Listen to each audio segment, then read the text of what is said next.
Krishna, Krishna Krishna, Hare Hare, Hare Rama, Rama Rama, Hare Hare. Bolo bolo. Hare Krishna, Krishna Krishna, Hare Hare, Hare Rama, Rama Rama, Hare Krishna, Krishna Krishna, Hare Hare, Hare Rama, Rama Rama, Hare Hare, Hare Krishna, Krishna, Krishna Krishna, Hare Hare, Hare Rama, Rama Rama, Hare Hare. Hare Krishna, Krishna Krishna, Hare Hare, Hare Rama, Rama Rama, Hare Hare. Hare Krishna, Krishna Krishna, Hare Hare, Hare Rama, Rama Rama, Hare Krishna, Krishna Krishna, Hare Hare, Hare Rama, Rama Rama, Hare Hare. Hare Krishna, Krishna Krishna, Hare Hare, Hare Rama, Rama Rama, Hare Krishna, Krishna Krishna, Hare Hare, Hare Ram, Ram Rama, Hare Hare, Hare Krishna, Krishna Krishna, Hare Hare, Hare Rama, Rama Hare Krishna, Krishna Krishna, Hare Hare, Hare Rama, Rama Rama, Hare Hare, Hare Krishna, Hare Hare,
Jaya Prabhupada, Prabhupada, Prabhupada, Jai Prabhupada. Jaya Jaya Prabhupada,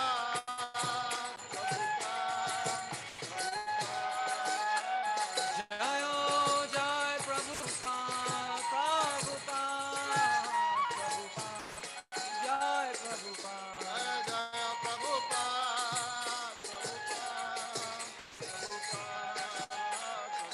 Nitai Gaura Hari Bol, Hari Bol, Hari Bol, Gaura Hari Bol. Sai Gaura Hari Bol, Hari Nitai Gaura Hari Bol, Hari Bol, Gaura Hari Bol. Sai Gaura Hari Bol.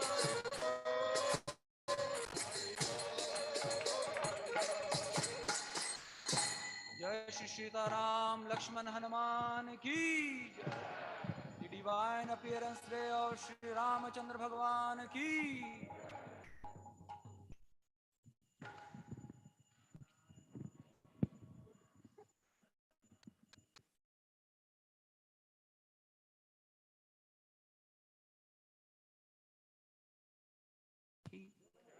Nitya Leela Pravishta Om Paramahansa Parivajagacharja Astatarasatasi Srimada's Divine Grace Srila Bhakti Siddhanta Saraswati Thakur Prabhupada Ki Nitai Gaur Premanandi Shri Sri Sitaram Lakshman Hanuman Ki Shri Ramchandra Maha Mahotsava Ki Nitai Gaur Premanandi.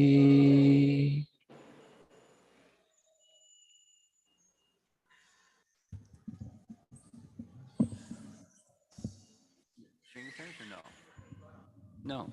Okay. Jai Madhava? Yes? Okay.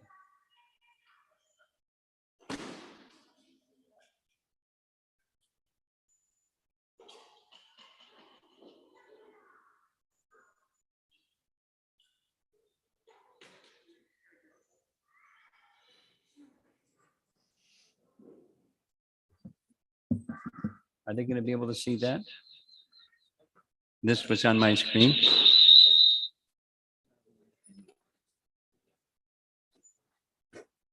Are they going to be able to see what's on my screen on that screen? Jaya Radha Madhava Kunjabi Adi Jaya Radha Madhava Kunjabi Jaya Radha Madhava Kunjabi Adi Radha Madhava Kunjabi Adi Gopi Jana Balabha Girivara Dhade Gopi Jana Balabha Girivara Dhade Gopi Jana Balabha Girivara Dhade Gopi Jana Balabha Girivara Dhade Jasodanandana Brajajanarandana Dana Brajajanarandana There.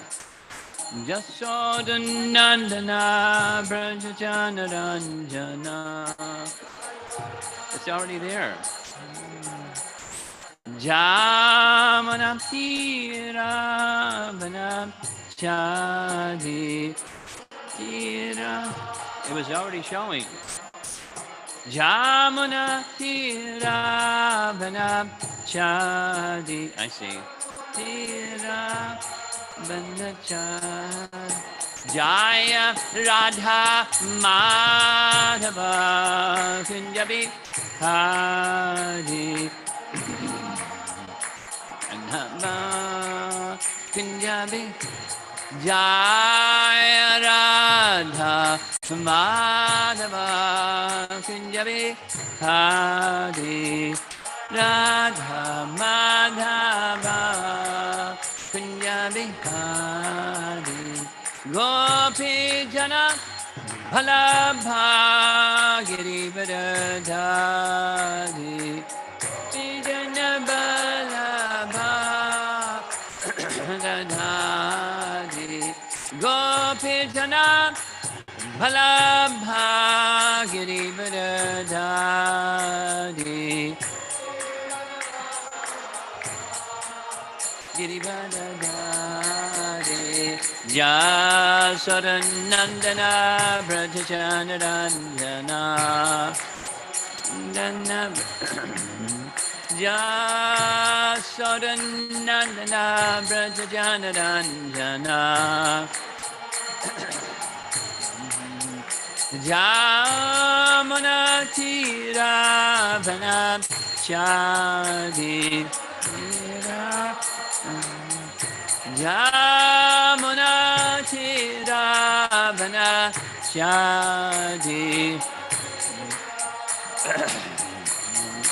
Jaya Radha Madhava Kunjabi Hagi Madhava Kunjabi Jaya Radha Madhava Kunjabi Hadi Madhava Kunjabi Hadi Jaya Vishnupad Paramahansa Parivijagacharya Astatarasatasi Simad His Divine Grace A.C. Bhaktivedanta Swami Srila Prabhupada Ki Gaura Premananda.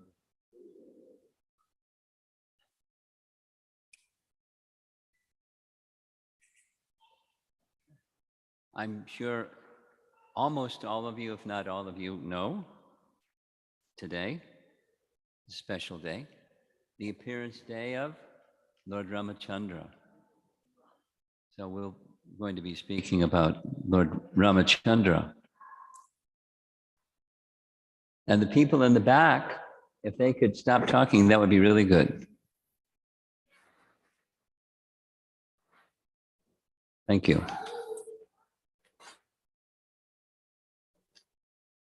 I'm going to have to go quickly because there's a drama and everyone wants to see the drama and experience the drama. And then right after that is the arti. So I have to move quickly.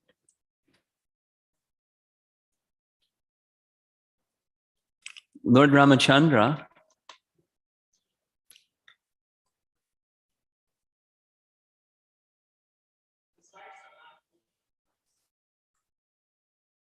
what? You want to do something? Time out for technical savvy.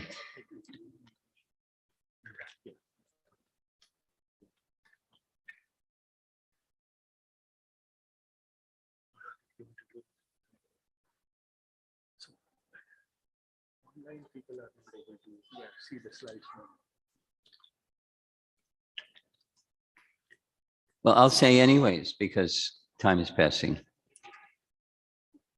Those of us who are familiar with Prabhupada's writings and have been around for a while, we all know Krishna is the original source of everything. Swayam Bhagavan Krishna is the source of all avatars and everything else, as Krishna says in Bhagavad Gita. Aham sarvasya prabhavo mattak sarvam pravartate iti matva bhajante mam buddha bhava samandita. Many persons know that verse. Krishna is the source of everything. Then he says it backwards. Everything comes from him. Thus knowing, one engages in his devotional service. In the Srimad Bhagavatam, the same understanding is there, a little more elaborately. In Canto 1, Chapter 1 of Srimad Bhagavatam, there are 6 questions asked by the sages of Naimisharanya of Sutta Goswami. And one of those 6 questions is, please describe the forms of the Lord as they appear within his material creation. In chapter 3 of Canto 1, that question is responded to, but it's not just one, there's many, and so there's a list, not comprehensive, but a summary list of the incarnations that appear, starting with the Purusha avatars, because that's one category, Mahavishnu, Garbhodakshay Vishnu, and Kshirodakshay Vishnu. And then there's avatars of Vishnu, and they're identified in different categories. Included in that list of categories is Lord Ramacandra, as you see, and Krishna and Balaram are also in that list. And it's a short list. And at the end of that list, Shukadev Goswami, Sutta Goswami says, of all these avatars, one is the source of all of them. And that one that's the source of all of them is Swayam Bhagavan Krishna. Swayam Bhagavan Krishna. And one of those avatars of Swayam Bhagavan Krishna is Lord Ramacandra. Same understanding we find in Brahma Samhita.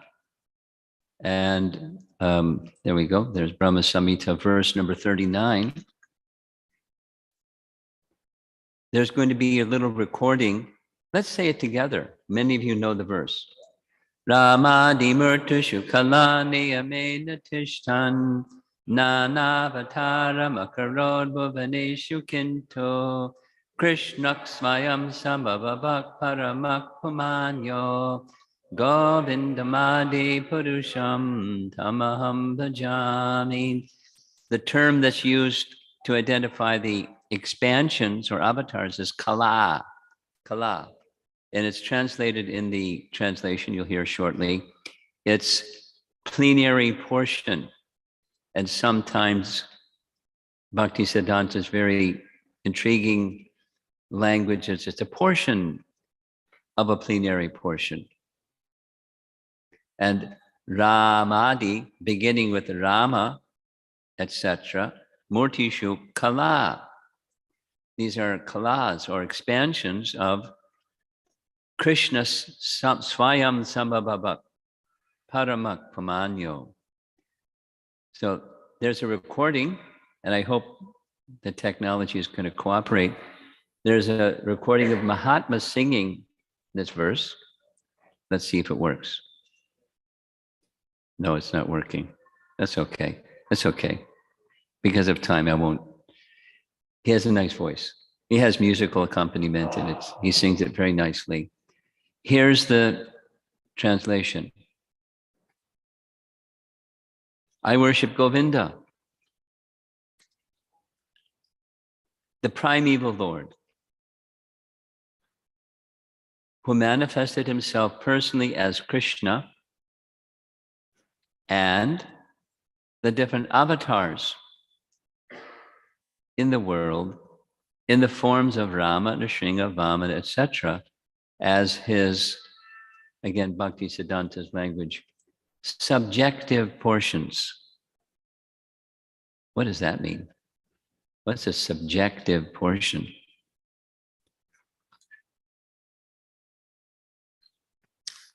In grammar, we know there's subject, verb, and predicate or object. Subject, object, and the verb connects them.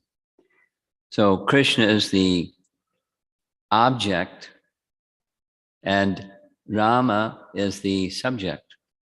In fact, all emanations from Krishna are subjects, and Krishna is the object of their everything, because he's the source of everything. So they're his subjective portions. Some of you may have seen this poster. It's pretty small on the wall over there, but on my screen it's a little easier to read. If you look at the bottom, that's a depiction of Devi Dham.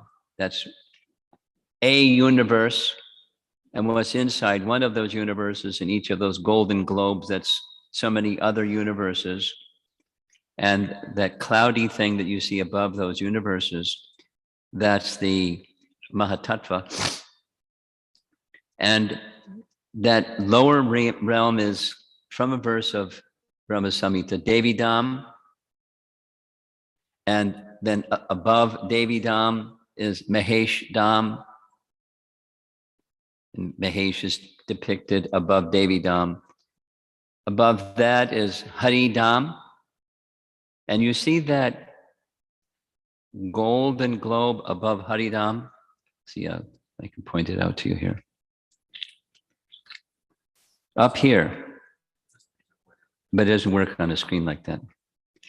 Here's a golden globe that's Ayodhya Dham, right up there. See that one?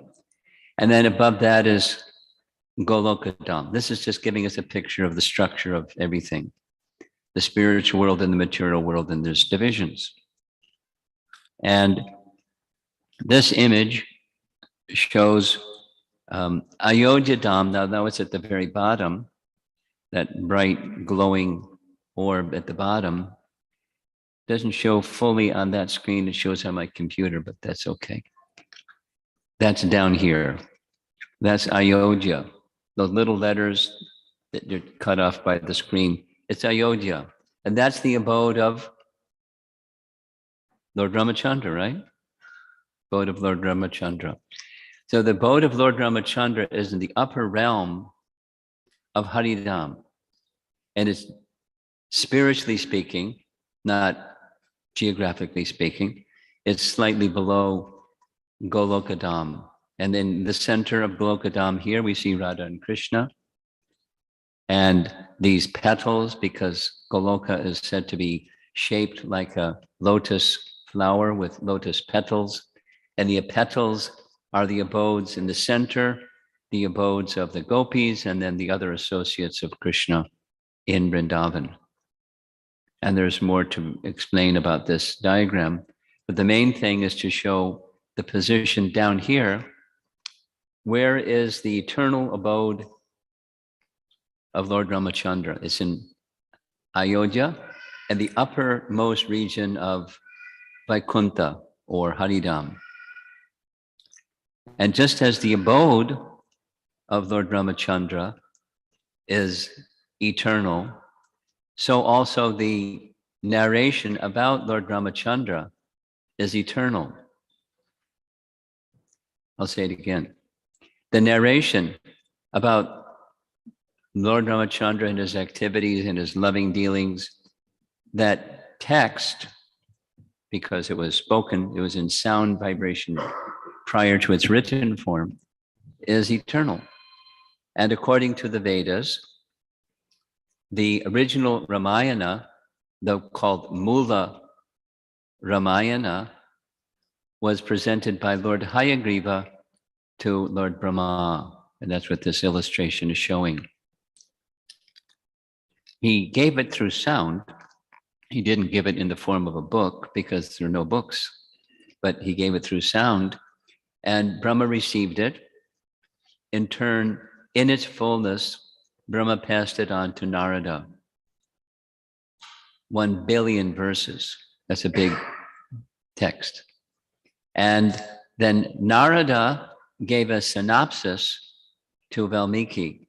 We find that in the very beginning part of Balakanda in Valmiki Ramayana. 74 verses. And after Valmiki hears from Narada, the 74 verses are in response to a question. Who has these characteristics, those characteristics? Who is the most exalted person? And Narada says it's Lord Ramacandra, describes his exaltedness. Narada leaves. For 1 muhurta, or for 48 minutes, Valmiki sits in deep meditation on what he heard from Narada. And then it's time for him to take his morning bath. So he goes with his assistant, Bharadraj Muni, and he goes to take his bath in the sacred river. And when he goes to take his bath in the sacred river, he sees a very beautiful scene. He sees it's spring season. He sees a pair of birds, krancha birds in Sanskrit. Cranes, they're sometimes translated in English. And they're mating, it's mating season. And he's appreciating this, the whole atmosphere. And then suddenly, an arrow is shot and hits the krancha bird, the male krancha bird, and he falls down dead. And the female krancha bird you see in the background here, she's crying and crying and crying. And completely unlike the nature of a great sage like Valmiki, he becomes uncontrollably angry. And from his mouth comes a verse cursing the hunter who's pictured in this painting, who shot the bird. And as he utters this curse, he himself is shocked. Where did that come from? That's not me. But the verse continues to play through his mind again and again and again and again and again. And when he goes back to his ashram, that verse continues. And Lord Rama pays him a visit and said, please don't worry. It was I who inspired you to become angry and speak that verse, because it is I who would like you to compile the pastimes of Lord Ramacandra from beginning to end in that same meter. Some of you know a little bit about Sanskrit meters. It's called anustup. Anustup. And the anustup meter is the same as Bhagavad Gita, but before Bhagavad Gita was spoken, this Valmiki is said to be the originator of this meter. And each line has 8 syllables, and there's 4 lines. And the whole Ramayana is composed like that.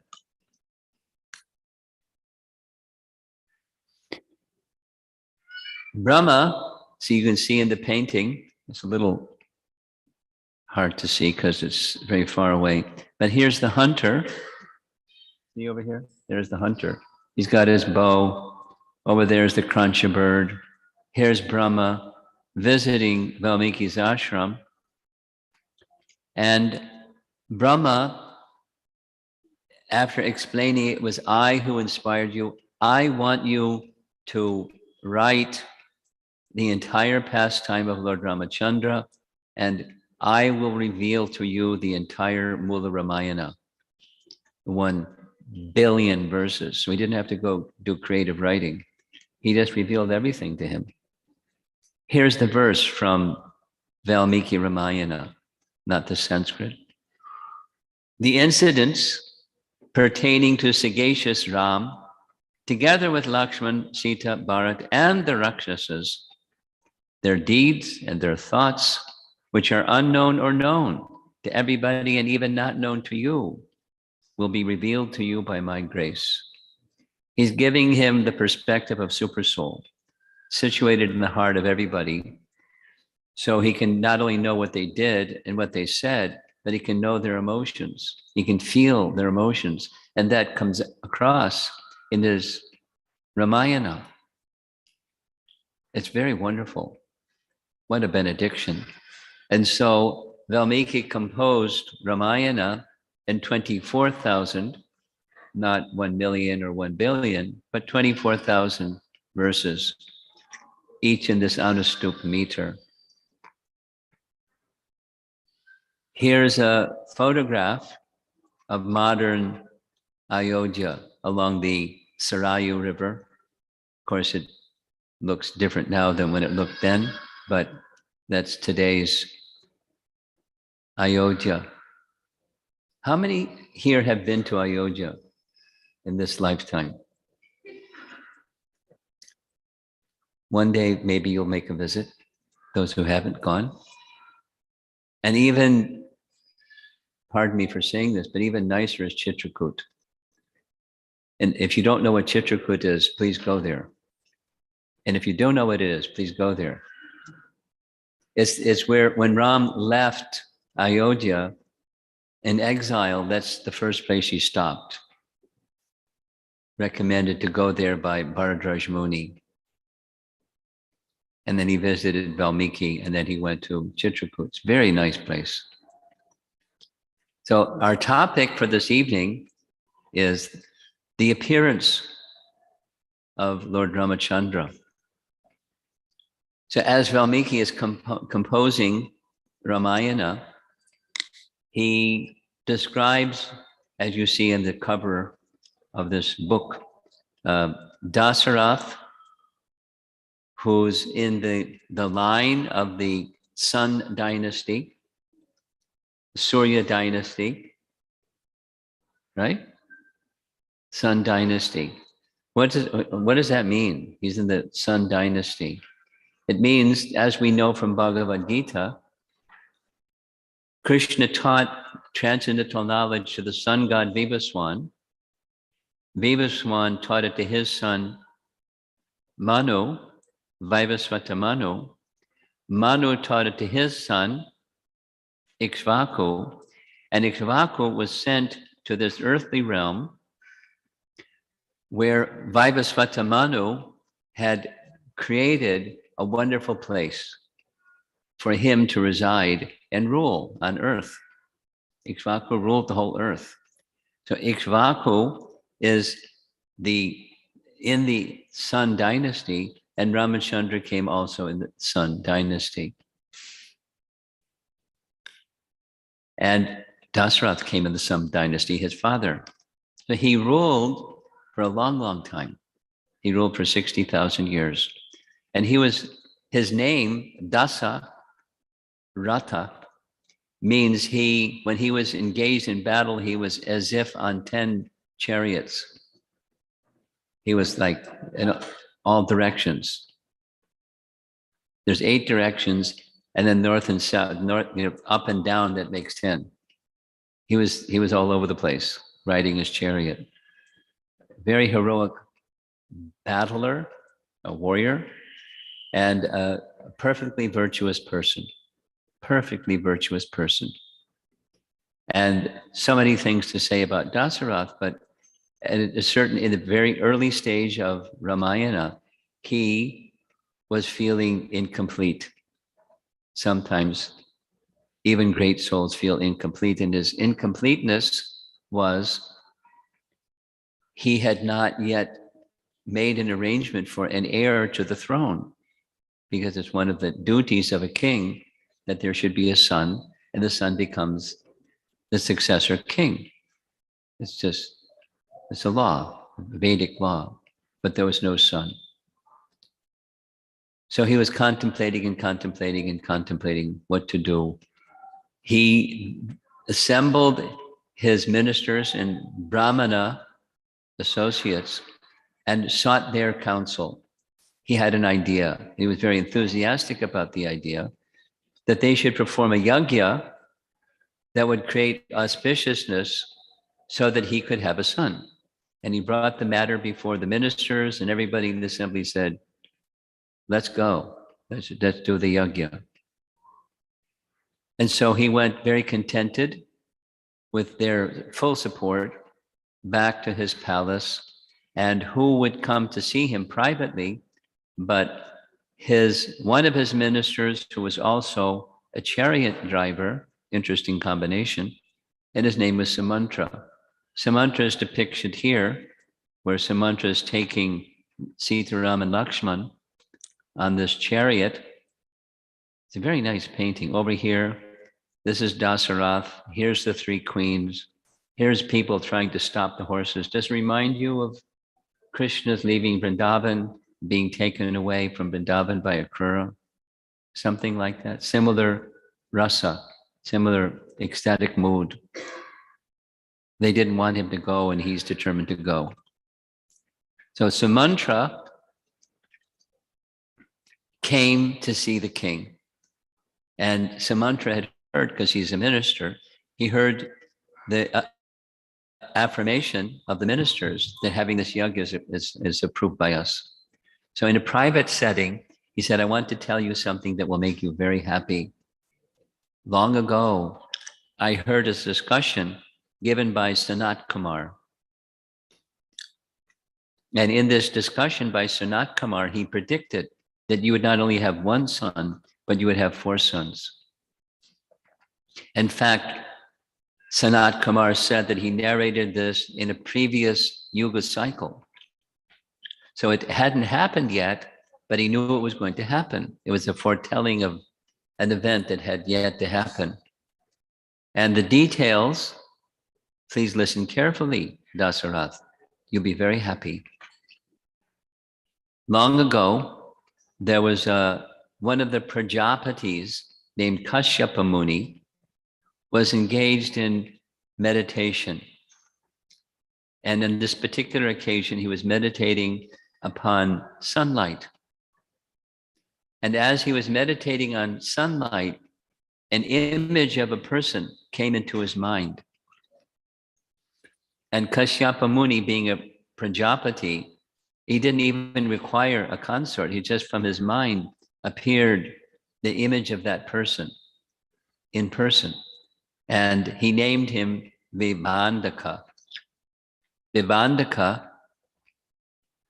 had no idea why he was brought into this world, but he was disposed very much to austerity and meditation and performance of yajna. Remember, it's a different age than our present age.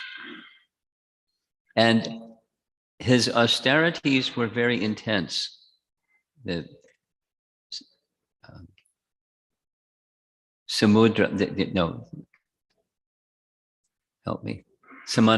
Samantra said his austerities were ugra tapa, very severe. So severe that the secretary of Lord Indra found out as he reported to Indra. This is all Sanat Kumar giving this narration. On earth, there's this intense Brahmana performing intense austerities. And his austerities are so severe that it is understood that if he becomes angry, the whole universe could just burst into flames. Indra started getting nervous. Is he wanting to become the Lord of Heaven? And the messenger didn't know, but he wanted to know because he's a little protective of his turf, his king of heaven space. And so Indra went to Brahmaloka. He wanted to have a really good arrangement to make sure that Vibhandaka wasn't going to try to take over his kingdom. He went to Lord Brahma, told him of his concern, and asked for Brahma's help. So Brahma asked, in what way would you like my help? And he said to Brahma, there are many very elevated ladies who assist you in your worship. Everything they do is with pure devotion. They sing for your deity. They dance before your deity. They recite mantras before your deity. They're very pure. And with that purity, they're very powerful. Could you have one of those very qualified ladies come with me?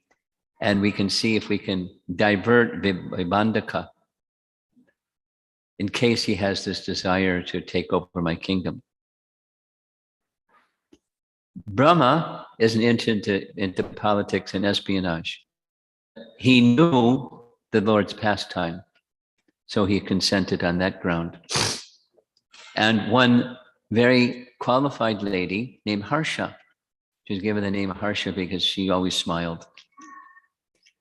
So he requested Harsha, and being requested by Rama, she went. Sanat Kumar describes as they're traveling from Brahmaloka to the earthly realm, just being in the presence of this very elevated personality, Brahma realizes she's a pure devotee. This could create another problem, supposing she and he become pure devotees and they both want to take over my kingdom. He's a little got the nervous side to him. So he reveals his heart and says, can you assist me in making sure that Vivandaka is not wanting to take over my kingdom? And one of the best ways is if he produces a son, and that way his strength is discharged by producing a son. And Harsha said, although I've been living in Brahmaloka, I have been able to see and detect Vivandaka's austerities. And I can tell you, he has no interest in anything material. In fact, my approaching him in any way whatsoever could end up in I just become a pile of ashes and the whole universe becomes a pile of ashes. But because Brahma has asked me and you're directing me, it will be done. Because the will of Lord Brahma shall not be foiled. So they reach the earthly realm. Indra navigates the way to his ashram, and at the time that she arrives at his ashram, he's gone to the river to take his bath. And so she sits down in his ashram and begins chanting Vedic mantras because she's very skilled. She's not only a Brahmani, she's a pure devotee and chanting mantras so nicely that when Vibhandaka, now the Vibhandaka's never seen anybody. He'd never even seen Kashyapa Muni. He'd never seen another sage. He's never seen a lady. He'd never seen anything. And here comes a lady. And so he asks her, who are you and what are you doing here? And she is very direct. She says, I'm the purpose of the mantras that I've been chanting is to appeal that you should give me a son. And Vedic mantras can never go wrong because they're Vedic mantras. And so you please arrange this. And if you don't, then I will engage in austerities, give up my life, and you'll be responsible for killing a Brahmani. So please don't do that. The Vibhandaka says, I have no interest in anything like this. Here, you take my fluid and you do with it whatever you like. And Harsha then arranged for this fluid to be taken by a deer. And as the Valmiki Ramayana describes, with such a pregnation, the child was born the next morning. Very short gestation period. And the next morning, the female deer came to Vibhandaka's ashram, and she caught Vibhandaka's attention, and he looked, and she walked away in a certain direction, came back again, walked away. He understood she wants him to see something. And what he saw was a male child with horns like a deer. So he understood 2 + 2. This is my child. And the deer has become the mother of my child. And so he accepted the child and raised the child, fed the child milk, etc., etc. And he then gave all training to his now son named Rishyasringa. Rishya because he's a rishi, and Shringa because he had horns like a deer. Rishyasringa was his name.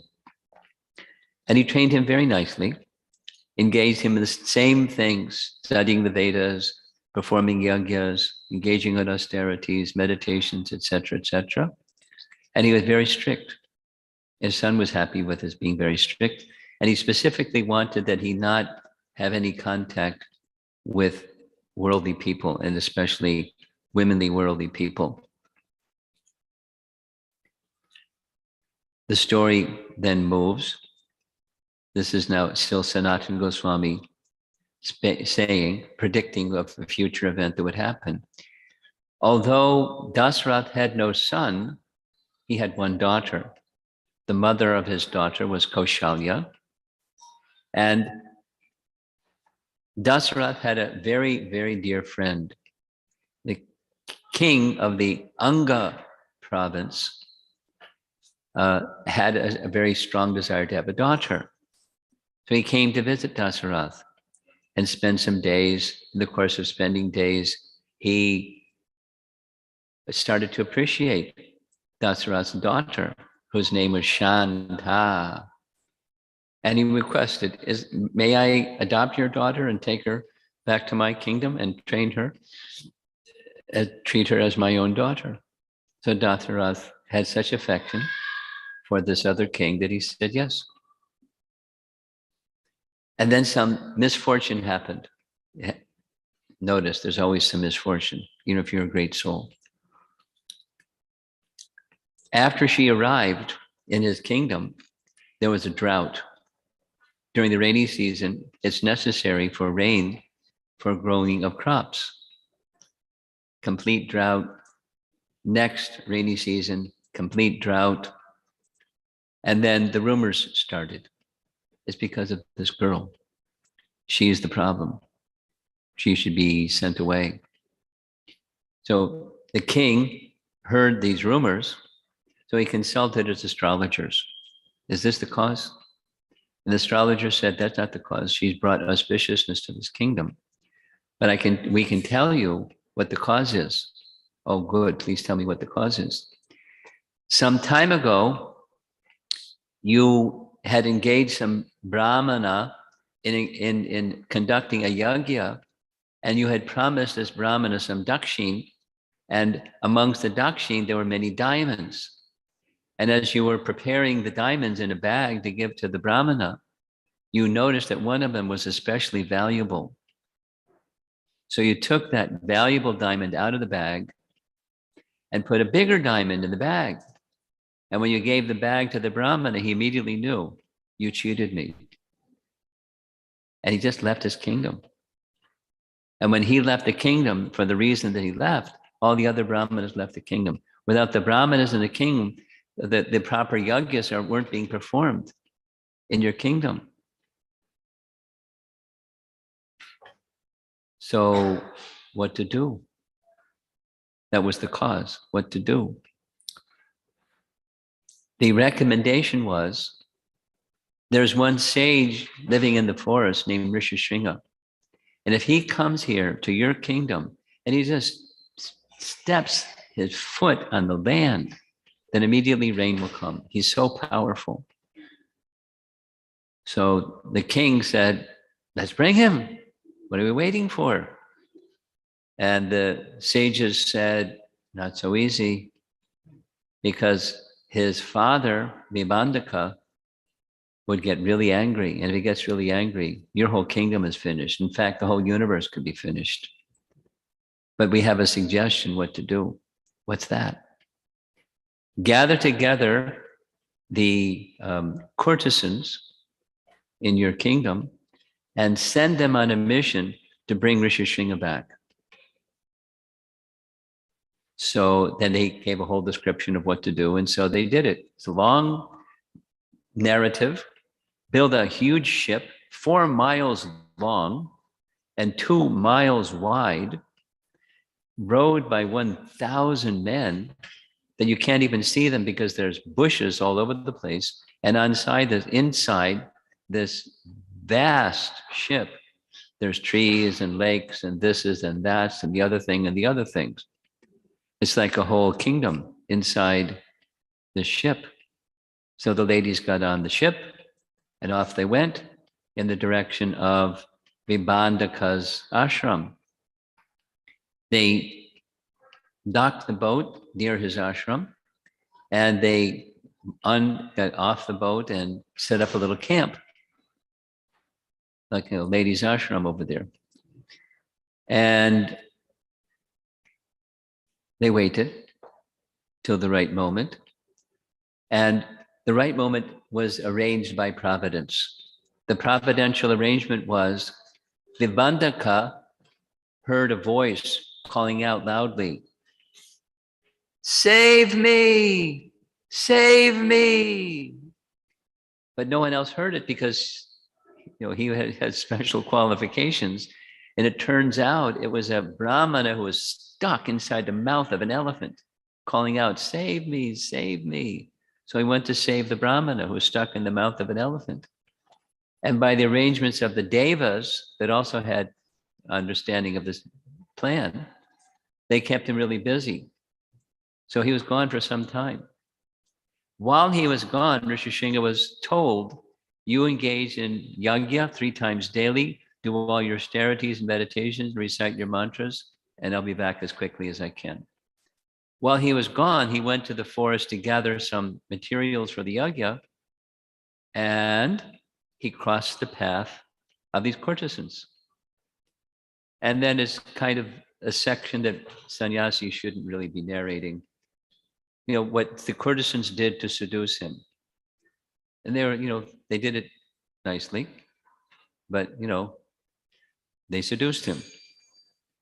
And when they recognized that he was hooked by lust, because he had never seen anyone other than his father. So they said, "We have to go do some yajnas now. We'll see you later." So it's in his mind, and he's meditating on what he just experienced. And when he went back, his father eventually came back from his missions and saw his son looking bewildered. And he said, "What happened? You don't look normal." And he told them the whole story. He described that these ladies were forest sages. That was his way of describing. When his father described what they were doing with him, they understood that's not what it is. So he became very angry. Look out when he gets angry. So he went looking for these ladies. He spent 3 days looking, couldn't find them. Then he came back and he ordered Rishyasringa, "Don't go anywhere." But of course, his mind was attracted. And when his father wasn't looking, he went to go find them. He found them, and they started dancing with him and doing things that courtesans do with men. And they invited him to have a meal. And the meal that they had was not what he was used to, it was other things. And they said, "Why don't you come to our ashram? We'll show you some really nice things." So he went with them.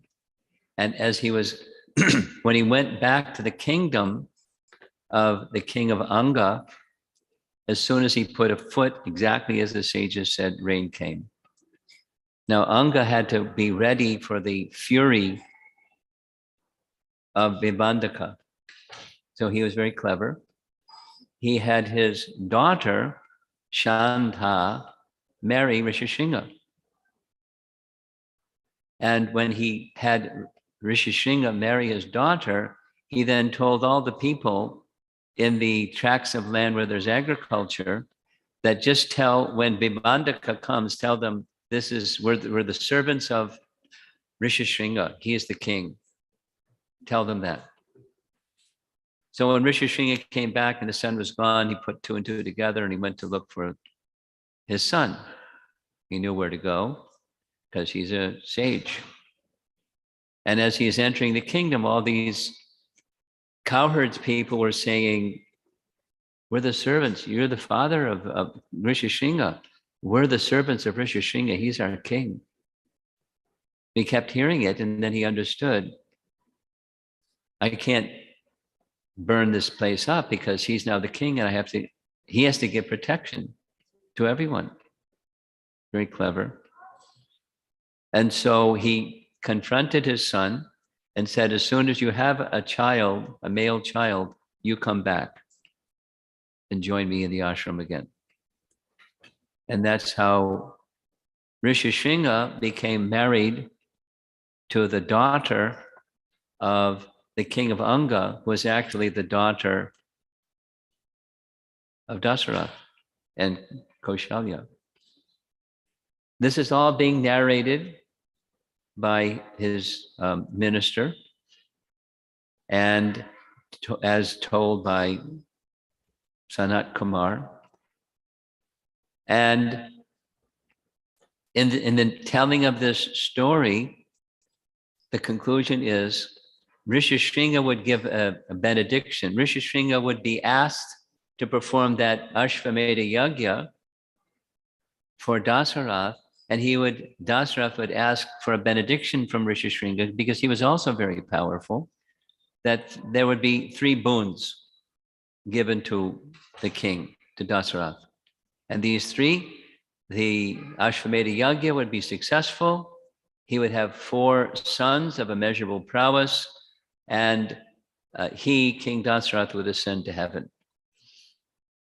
He didn't ask for those things, but those were benedictions given. So Dasaratha is greatly relieved. So he went immediately to his dear friend, the king of Anga. But I'm not mentioning his name. His name is Ramapada. When Prabhupada gave me the name, he didn't mention this at all. He says something else. But Dasaratha spent 7-8 days with the king. And at the final day, he made this request, can your son-in-law come to my kingdom, perform this yagya? Sanat Kumar said, it's going to work out. And I'll have sons. As you wanted a daughter, I want sons. So he agreed. Rishyasringa, under the order of his father-in-law, went with Dasaratha, and they performed, he recommended 2 yagyas, Ashvamedha and a Putra Kameshti Yagya. The second one is specifically for having a son, Putra Kameshti Yagya. And while the yagya was going on, the demigods had come. Oh, I'm supposed to end. The drama is supposed to happen in half a minute, but I'm not done yet. So I don't know what to do. I'll go quickly. I'll go very quickly. The demigods were assembled in the sky. They turned to Brahma and said, what a mess, you left with us. You gave this benediction to Ravana that we couldn't do anything to stop him. And he's a universal terrorist. What to do? Brahma was pondering. As he was pondering, Lord Vishnu came, and Vishnu said, no worries. Down in the earthly realm where that yagya is being performed, I will appear as 4 sons of Dasaratha, and as the elder son, I will take care of Ravana. So you can go back to your heavenly kingdom and have no worries. And so sure enough, when the second yagya was performed, from the yagya fire arose a celestial being holding in his hand a vessel that had the sweet rice cooked in milk. There's a nice Sanskrit name. And Dasaratha received it. He gave to each of his queens, and there's a detail which we don't have time for, how he distributed this payasam. And there's Vishwamitra. We don't see any horns on the head of Rishyasringa, but he has horns. And then he distributed the sweet rice to his wives, this way, that way. And the result of that was one of the queens had twins. And the eldest, the firstborn, was Lord Ramacandra. And then the twins, who knows the names of the twins? Shatrugna and Bharata, right? Shatrugna and Lakshmana. Shatrugna and Lakshmana, right? Not sure. Shatrugna and Lakshmana. And Bharata. Bharata was the son of Kaikeyi. So that she's the one in the middle. And Dasaratha is now very happy. In the foreground, you see the fire yagya, but the fire yagya had already happened. And that's all I have time for. Here's a very nice painting that someone sent to me this morning. Down below, there are personalities who are with folded palms worshiping Lord Ram. And the upper portion, there's Ram and Sita, with, of course, Hanuman and his other three brothers. So there's the description of the birth or the appearance of Lord Ramacandra. And time is up. Is our drama troupe ready? Yes? So I'm going to end, and thank you all for coming. And there's more coming and more coming. Thank you all for coming.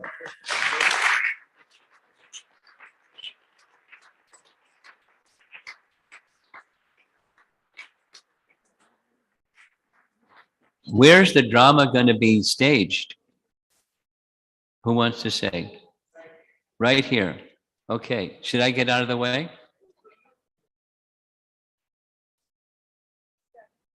Should I leave? I'm fine. Okay. You're going to narrate.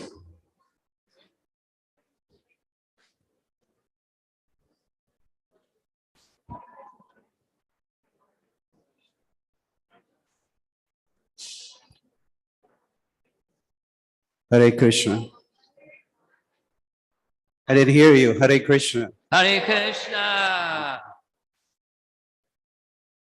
Absolutely grateful for His Holiness Rama Swami Maharaj to be here.